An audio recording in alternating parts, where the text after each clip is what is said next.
o tríplice ofício do Messias.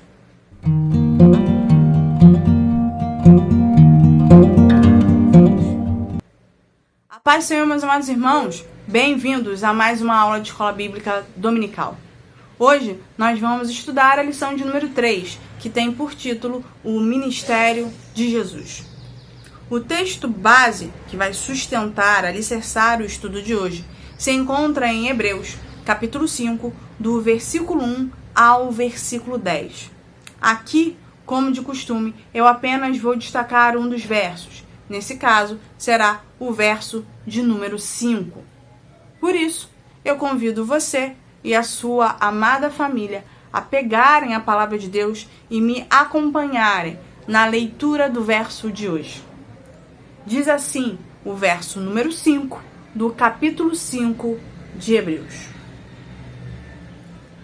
Assim também Cristo não se glorificou a si mesmo para se fazer sumo sacerdote, mas glorificou aquele que lhe disse: Tu és meu filho, hoje te gerei. Antes de qualquer coisa, nós precisamos definir alguns conceitos que serão trabalhados dentro dessa aula. O primeiro grande conceito que precisa ser trabalhado, que precisa ser identificado, é o conceito de ministério. O que é ministério? Ministério é ter uma tarefa, é ter uma missão designada por Deus com tal propósito ou com tal objetivo. Então, todas as vezes que a gente fala sobre ministério, ministério é isso, é ter uma tarefa, é ter uma missão, é ter um objetivo dentro daquilo que Deus designou. Observado a essência do que é ministério, aqui a gente já pode compreender que ministério vai muito além de cargos estipulados dentro da eclésia ou dentro aqui da igreja. O ministério, ele é contínuo, ele é exercido de forma contínua e não é limitado ao espaço das quatro paredes de um templo. Ministério, ele vai muito além de um cargo ou de uma determinada função dentro da igreja. O próprio Cristo vai deixar muito claro o seu ministério a todo tempo, a todo momento ele vai exercer os seus ministérios. Ele não omite ou restringe os objetivos da sua missão e muito menos ele faz isso com os seus alvos, né? Os alvos do seu ministério, no caso, os homens. Para que a gente veja essa aplicação, aqui, como sempre, eu vou dividir o tópico, né, da aula de hoje em três tópicos fundamentais. Eu vou dividir o tema de hoje em três tópicos fundamentais. O primeiro, o ofício de profeta. O segundo, o ofício de sacerdote. E por último, o ofício de rei. Antes de cada tópico, eu vou sempre definir o que é cada uma desses ofícios, né? O que é cada uma dessas missões representadas aqui pelo próprio Cristo. Então, entendido como vai ser estipulada a divisão e como vai ser trabalhada esses conceitos, vamos ao primeiro tópico. Tópico número 1, o ofício de profeta. O profeta, ele é uma figura extremamente importante em qualquer prática religiosa, mas principalmente dentro das práticas religiosas voltadas para o cristianismo, que é o nosso caso. O profeta é aquele que tem a missão, tem um papel de representar a Deus diante, né, Deus junto diante do povo. Ou seja, o profeta, ele é o mensageiro de Deus. Ele transmite a mensagem de Deus para um grupo ou individualmente para uma determinada pessoa. Ele transmite a vontade e a mensagem divina. Além disso, né, a gente precisa compreender onde começou a necessidade de se ter alguém que falasse, né, por Deus, representando Deus diante do povo. A figura do profeta vai ter início ali com Moisés e Arão. Moisés e Arão dão início a toda a prática, de fato, religiosa que vai ser exercida pelo povo judeu. Então, Moisés e Arão tinham a função de não só direcionar, mas também de falar em nome de Deus. Esse ofício tem início com eles e vai perdurar durante todo o Antigo Testamento e sim, vai continuar existindo ao longo do Novo Testamento. No ofício de profeta, no Antigo Testamento, o profeta vai ser muito mais do que aquele que simplesmente transmite uma mensagem. Ele vai ter uma função mais ampliada. O profeta, ele também vai poder fazer, tomar algumas atitudes, ter outras funções relacionadas à sua função principal. Então, o ofício de profeta, além de sua função principal, que é levar a mensagem de Deus, falar aquilo que Deus deseja ao seu povo, ele também vai ter a capacidade, a função de ensinar, admoestar, combater o pecado, ou seja, denunciar o pecado, denunciar a injustiça, denunciar a desobediência e anunciar de forma objetiva ou de forma subjetiva a figura do Messias. Então, profeta tem como sua principal função levar a mensagem divina, levar a orientação divina para o povo.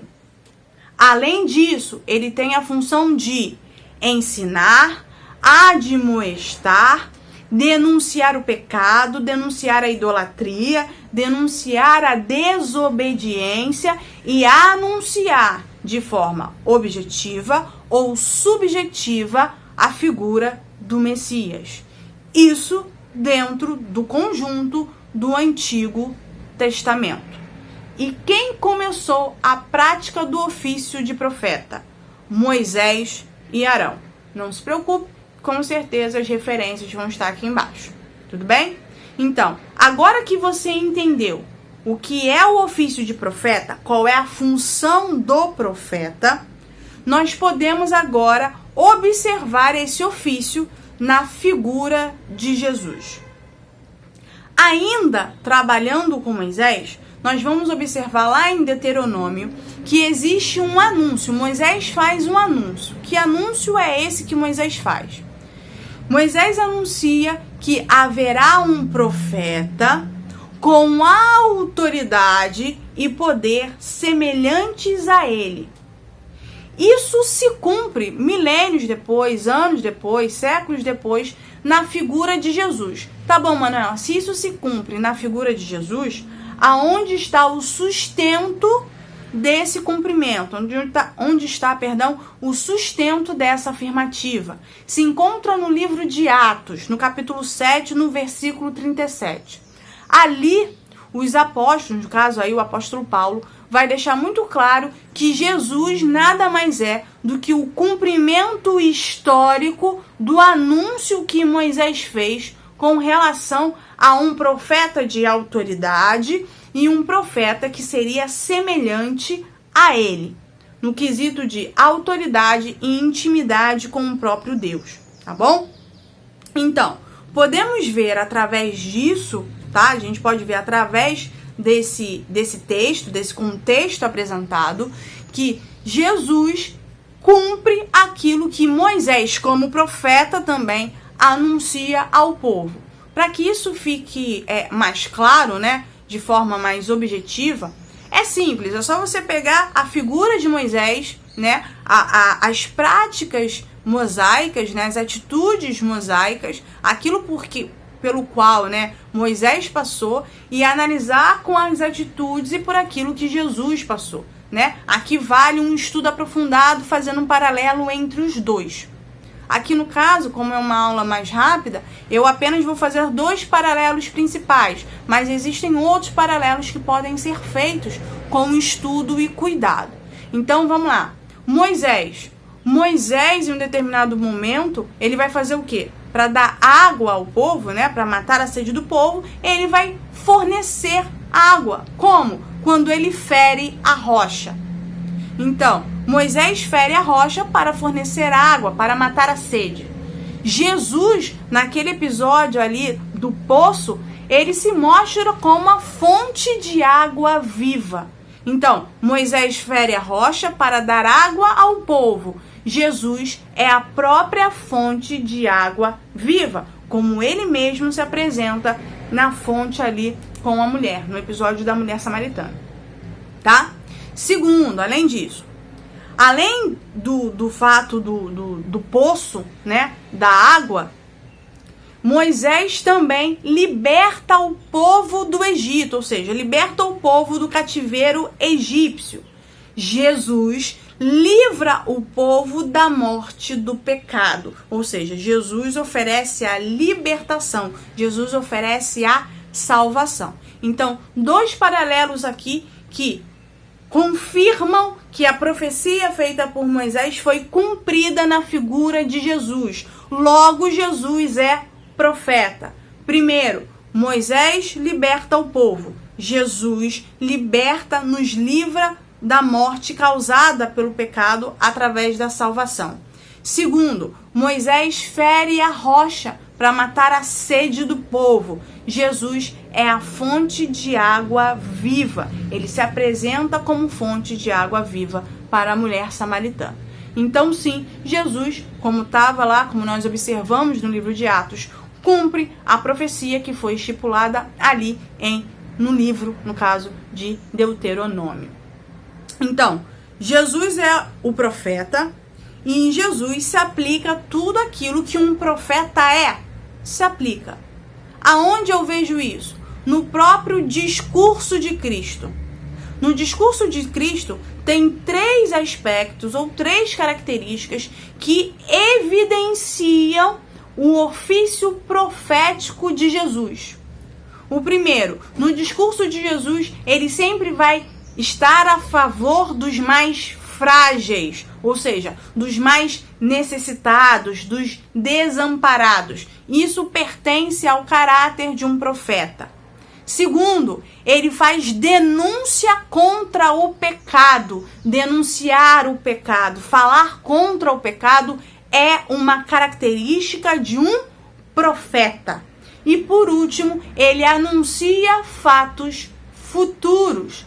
Aqui a gente observa então que sim, que Jesus era um profeta e que ele exerceu esse ofício e foi reconhecido como tal. Foi reconhecido como? Foi reconhecido como profeta.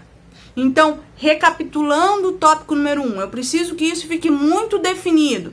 Primeiro, profeta é aquele que anuncia, representa Deus diante do povo, leva a mensagem divina, orienta, ensina, exorta, luta contra a injustiça, luta contra o pecado, denuncia a desobediência, né?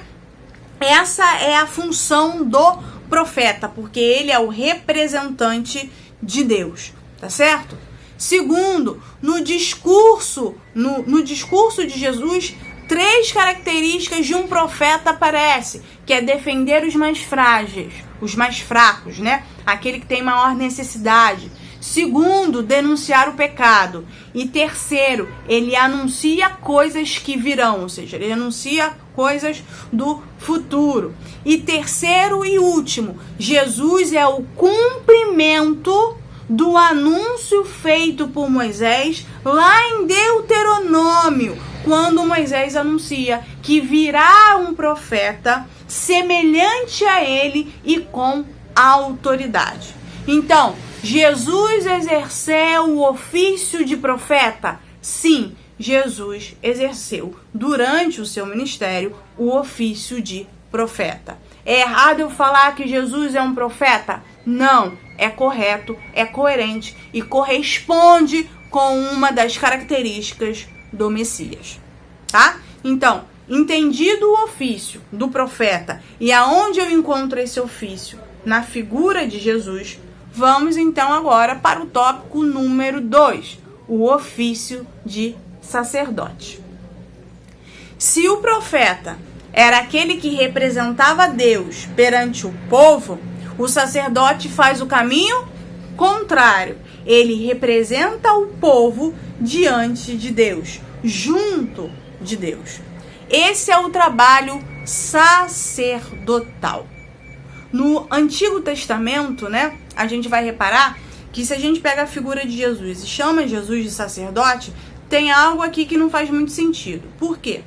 Jesus, dentro do costume da época, ou dentro da lei mosaica, não estava ligado a esse ofício. Então, pela lei, Jesus não estava ligado a esse ofício.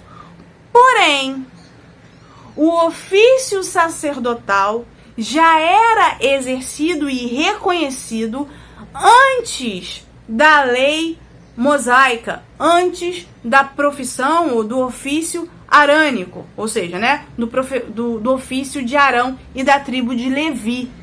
E isso aparece lá em Gênesis, tá certo? Lá desde o princípio das coisas. Por quê? O ofício sacerdotal sempre foi um ofício patriarcal. Então, antes da lei mosaica, antes, né, do ofício de Arão, existia já a prática sacerdotal. E essa prática sacerdotal se limitava ou se dirigia aos pais, aos chefes das tribos ou os chefes das casas.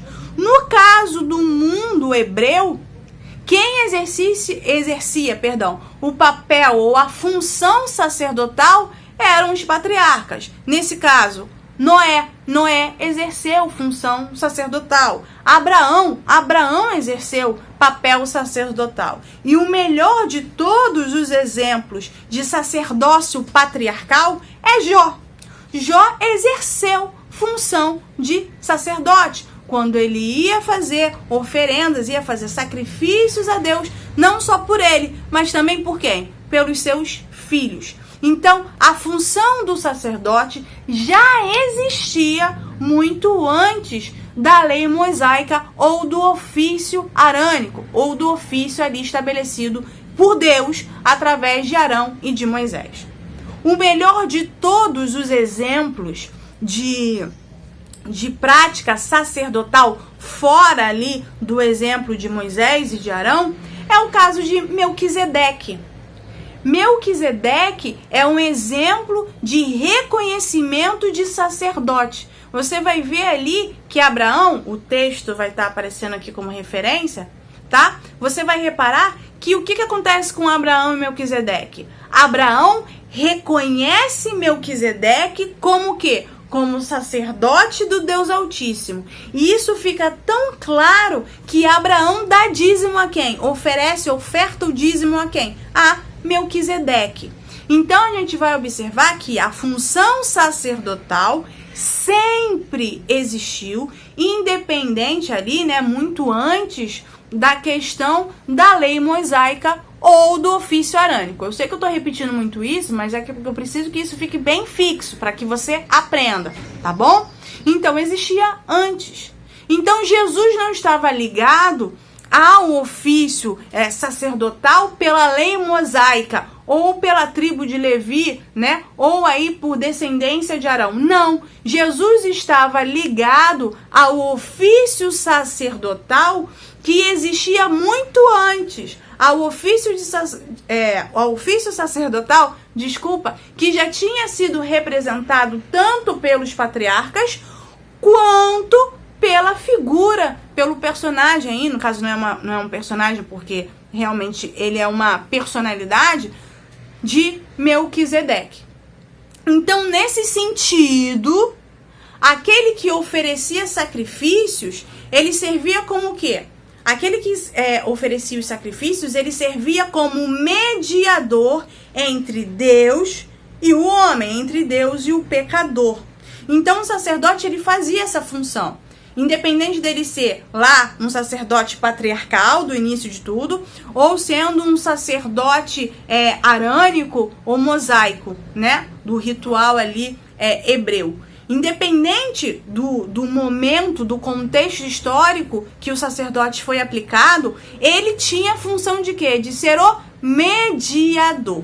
Então vamos lá. Se o profeta recebia de Deus e levava para o povo, o sacerdote ouve do povo e leva para Deus. Tudo bem, Manuela, eu já entendi isso. E onde fica claro que Jesus é um sacerdote?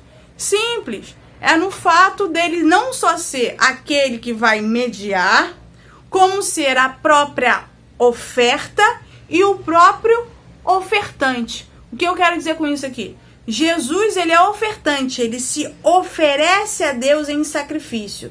E ele mesmo é a própria oferta.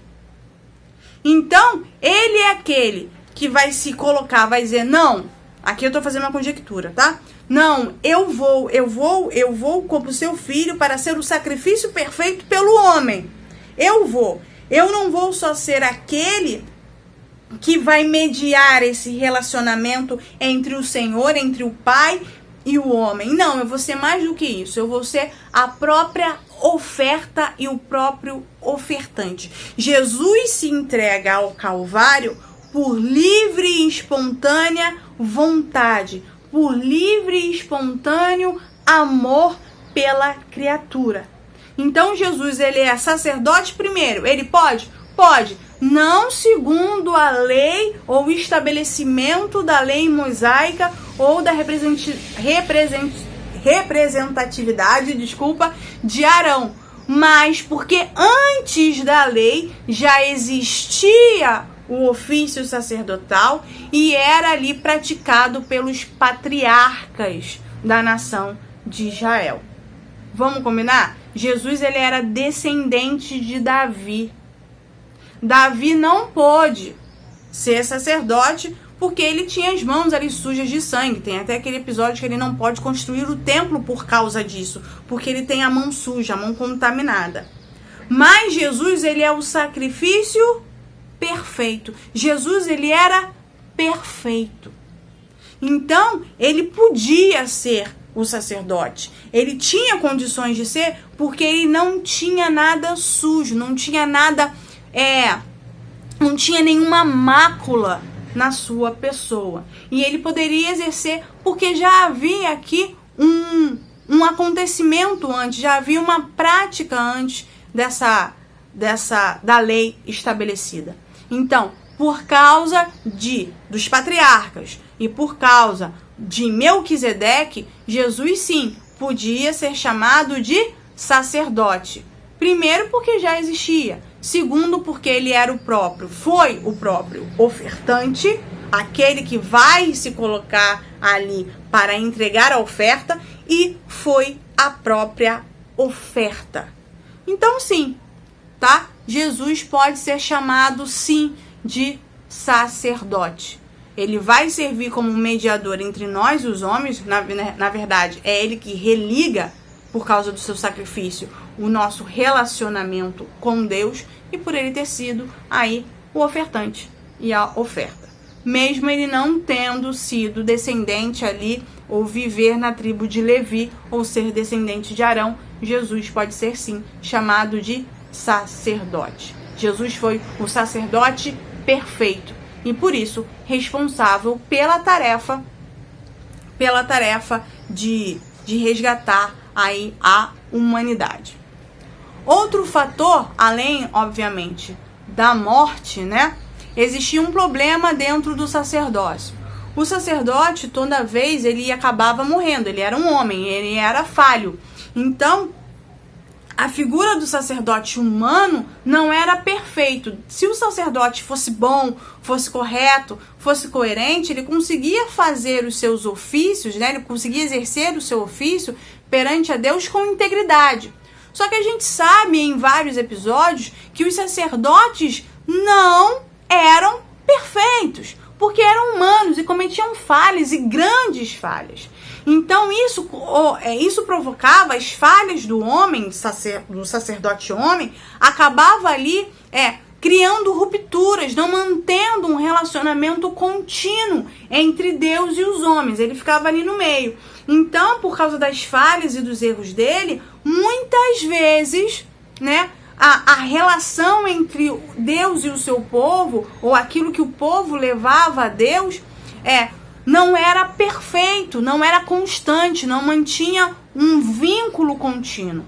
Com Jesus, não. Jesus era perfeito. Além de ser perfeito, não ter sido encontrado nele nenhuma mácula, Jesus ressuscitou, logo ele era eterno.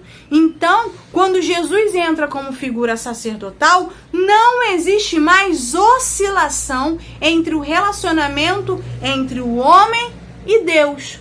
Por que não existe mais? Porque Jesus, além de ter sido perfeito, de ser o sacerdote perfeito, o ofertante e a própria oferta perante Deus, Jesus venceu a morte. E por conta disso, ele se torna o quê? Ele se torna, além de um vencedor, ele se torna eterno, criando um vínculo único, forte e, agora sim, um vínculo contínuo entre Deus e o seu povo. Tá certo? Então, Jesus é a ponte ali, contínua, verdadeira, forte, sem oscilação por causa das falhas ou por causa do pecado do homem também como sacerdote, tá? Se você tiver alguma dúvida com relação a isso, não deixe de perguntar, a gente responde. Eu sei que é meio complexo, é muita informação, tá bom? Então, vamos lá. Entendido a posição de Jesus como sacerdote, por que Jesus pode ser chamado de sacerdote, né? Por que ele pode ser chamado? Primeiro, porque ele foi oferta e ofertante. Segundo, que mesmo ele não sendo ali da herança da tribo de Levi ou da herança de Arão, ele podia ser considerado assim porque antes os patriarcas já exerciam ali o sacerdócio antes da lei. Então, sim, um líder podia, naquele período antes da lei de Moisés, cumprir, aliás, era um dever dele, cumprir ali a função de sacerdote. Para você entender isso de uma forma mais simples, quando a gente trata na nossa vida cotidiana sobre a figura do sacerdote, o que se fala sobre o homem? O homem, ele é o sacerdote da casa. Por quê? Porque ele é o líder. Então, o líder, antes da lei de uma tribo, tinha como obrigação orientar espiritualmente o seu povo. Ou seja, acabava se tornando, sim, sacerdote daquele grupo ou daquele povo, tá bom? Então Jesus, pelo sacerdócio de Melquisedeque, né, pelo exemplo de Melquisedeque, de Noé, de Jó, de Abraão, sim, pode ser chamado de sacerdote. Além do mais, ele foi oferta e ofertante, tá? Entendido aqui o que é um sacerdote e qual é o ofício do sacerdote, né? Que é fazer essa ligação entre Deus, entre o povo e Deus, fazendo o caminho inverso ali do profeta. Vamos para o último tópico, o tópico número 3, o ofício de rei. Jesus já era tratado como rei desde o princípio. Manuela, me prova. O fato dos 3 reis magos terem se deslocado de um lugar para o outro para procurar o rei dos judeus, eles terem recebido o anúncio do rei dos judeus, da relevância da pessoa de Cristo, já prova a sua autoridade, o seu pertencimento à realeza, tá certo? Assim, Jesus fica evidente na figura de Jesus, não só essa relevância, mas também o ofício de rei. Segunda coisa, na morte de Jesus, Jesus é chamado de quê? Jesus é chamado de rei. Manuela, me prova. Você vai ver que no episódio da crucificação de Jesus, vai ser colocado uma tábua que era comum ali do Império Romano. Era comum do Império Romano fazer o quê? Todo mundo que era crucificado, em cima dele, né, ficava ali registrado qual foi o crime que aquela pessoa, né, que aquele que aquele indivíduo havia cometido contra o Império Romano. Então, toda vez que você passava lá pela cruz, tinha lá uma legenda, né? Um título ali em cima dizendo, ó, ladrão. Ou dizendo lá, ó, homicida, assassino. No caso de Jesus, quando Jesus foi crucificado, Jesus estava limpo. Não havia o que em Jesus? Não havia falha. Jesus não havia cometido crime algum. Nem contra Deus, mesmo sendo acusado de blasfêmia ali pelos fariseus. Muito menos tinha cometido crime contra o Império Romano. Ou seja, ele não tinha cometido crime contra César. Todavia, por causa das manipulações, as manipulações horrendas, se é que essa é a palavra exata para isso, dos fariseus, Jesus foi condenado à morte. E quando Jesus foi condenado à morte, até mesmo ali pelo pedido do povo, né? Jesus foi entregue à morte pelo próprio povo, além dos próprios fariseus. E quando Jesus é crucificado, tem em cima escrito o crime que Jesus cometeu. E qual foi o crime que Jesus cometeu? Nenhum. Mas, para que ele fosse identificado, ele foi colocado ali em cima. Aí eu peço desculpas porque tá tendo uma obra aqui o meu quarto ainda é o melhor lugar, mais silencioso, tá? Ali em cima vai estar escrito o quê? Rei dos Judeus.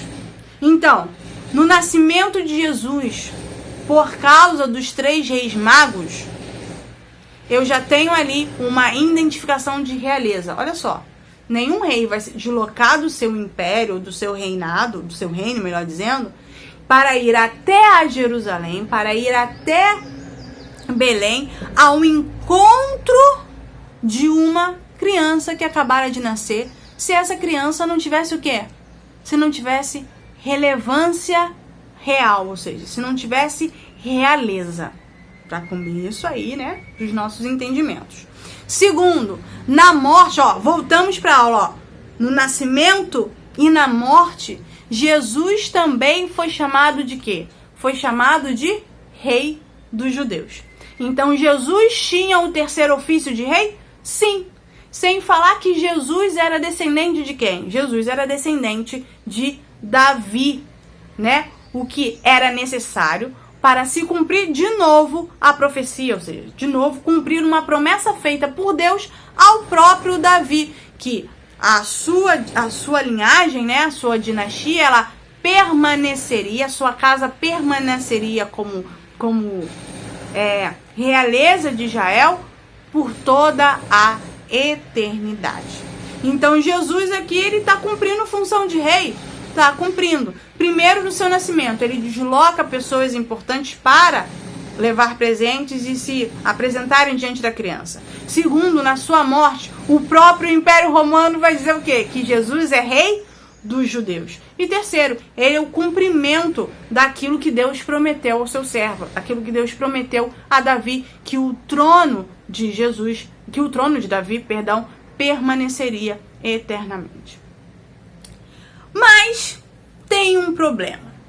Se nós pegarmos todas essas informações e analisarmos toda a caminhada de Jesus, nós não vamos encontrar em Jesus a nossa concepção de realeza. Manuela, não.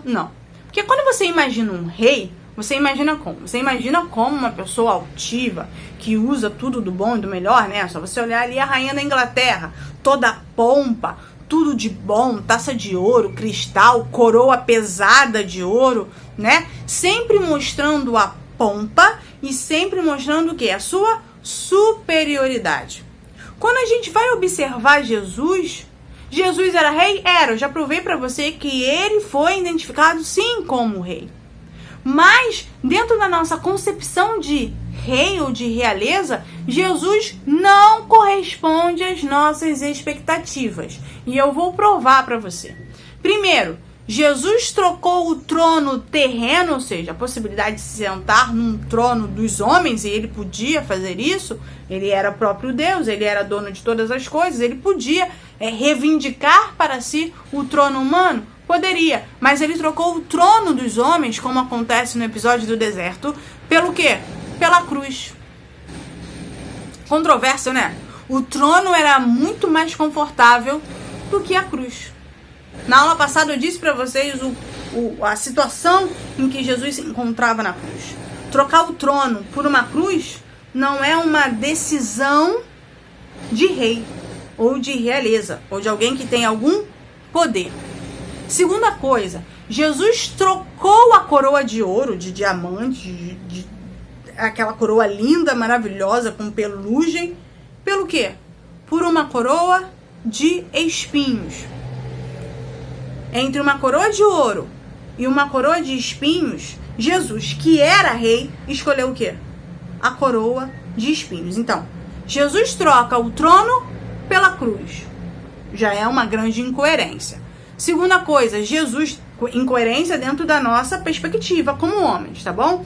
Segundo, Jesus troca o ouro, o brilho da coroa terrena, pela coroa de espinhos.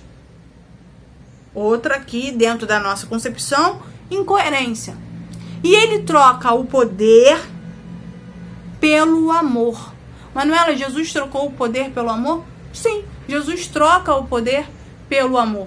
Quando ele abre mão do trono terreno e da coroa terrena, pelo Calvário e pela coroa de espinhos, ele faz essa troca não porque ele não tinha poder, não porque ele não podia. Ele faz essa troca por amor a mim e por amor a você. Outro fato que deve ser deixado muito claro é que Jesus nunca esteve preocupado com o plano terreno. Jesus sabia que tudo que é terreno, tudo que vem do homem é vão, tem limite, se desfaz com o tempo. Então Jesus não estava preocupado com aquilo que era do homem. Jesus ele veio porque ele estava preocupado com aquilo que é eterno, com a minha e com a sua alma. Jesus veio trabalhar com o homem para que o homem entenda que aquilo que se tem aqui, uma hora vai acabar por causa do pecado. Mas aquilo que existe dentro de nós, isso não acaba, isso perdura. E ele tinha uma completa preocupação de onde o homem ia passar a sua eternidade. Ou se ele não tivesse essa preocupação, ele não teria se destituído da sua glória, do seu trono, que era eterno e que era verdadeiramente a glória, para vir para a terra, para tentar explicar a mim e a você que Deus nos ama tanto, mas tanto, que trouxe uma parte da sua própria essência para passar por tudo isso, para que eu e você tivéssemos salvação. Então, as escolhas de Jesus não foram baseadas em opções terrenas, em condições terrenas, ou aquilo que vem da terra, ou seja, aquilo que é material, aquilo que vem do homem. As escolhas de Jesus foram voltadas para coisas espirituais, porque essas sim são eternas. Então, quando Jesus faz essas escolhas, é no intuito de cumprir a sua missão, é no intuito de cumprir o seu ministério. E qual era a função ministerial de Jesus? Era só de ser profeta, de ser rei, de ser sacerdote? Não, de livrar a humanidade do jugo da morte eterna. Então, as escolhas de Jesus vão ser sempre escolhas espirituais. E aqui fica um alerta a mim e a você como igreja. As nossas escolhas não podem ser pautadas naquilo que é material, mas devem seguir o exemplo de Jesus como rei, sacerdote e profeta, que sempre optou pelas escolhas espirituais, porque elas sim são eternas.